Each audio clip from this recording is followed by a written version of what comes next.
होने वाले विधानसभा 2024 के चुनाव की आज जिन्होंने अर्ज दाखिल किए थे उनका अर्ज मांगारी का आखिरी दिन था। आज इस चुनाव में 32 फॉर्म दाखिल किए थे, उनमें से 11 लोगों ने अर्ज वापस लिए। अभी 16 उम्मीदवार चुनाव में खड़े हैं। उसमें से अपना 12 बलूचदार 18 पकड़ जाति का सभी जाति धर्मों का मेरा उम्मीदवारी अर्ज दाखिल है। मालेगांव की जनता यही हमारा पक्ष, मालेगांव की जनता यही हमारा नेता है। ऐसी अपक्ष उम्मीदवारी, आजाद उम्मीदवारी से लेके हम चुनाव के रिंगन में दाखिल हो गए हैं।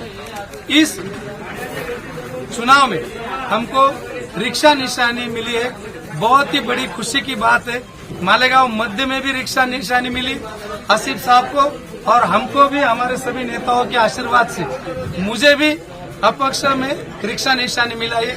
इसीलिए मुझे बहुत खुशी है। खुशी इस बात की है कि रिक्शा मेरे गरीब दोस्तों की निशानी यानी से रोजी रोटी का साधन है। और वो निशानी जो 2002 में जब पहला चुनाव हुआ था, 2004 में जो पहला चुनाव हुआ था, उसमें बहुत सारे लोगों की, मेरे रिक्शा वाले दोस्तों की तमन्ना थी, क्योंकि 1 साल पहले से बंडू काका ही उम्मीदवार है, ऐसा माहौल था।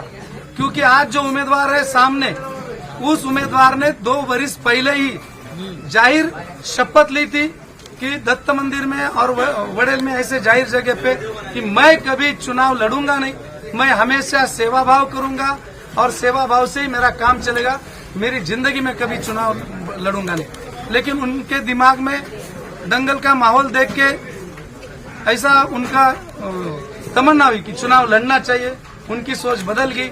हमने बहुत एकता से उनको, तुम्हारी इच्छा हुई तो पाठराखण किया, उनको सपोर्ट भी किया। लेकिन कुछ जो रिक्शा वाले थे, गरीब लोग, उनकी 2 वर्ष साल से आस थी कि बंडू काका ही हमदर्दी का उम्मीदवार है। उनकी तमन्ना और आस को वह खत्म हो गई। उनको बड़ा दुख हुआ था।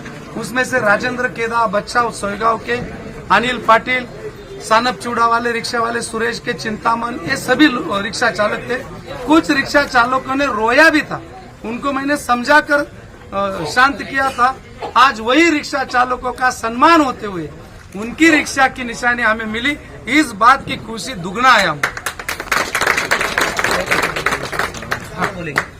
दिवाली की सभी मेरे मालेगांव की सभी आवाम को दिवाली मुबारकबाद करता हूँ और दिवाली की शुभकामनाएं देते हुए मालेगांव शहर में, जनता में सभी तरफ प्रगति हो, कामयाबी हो, आपस में भाईचारा बने रहे और राष्ट्रीय एकात्मता आगे बढ़े, यही प्रार्थना करता हूँ, यही शुभकामना देता हूँ।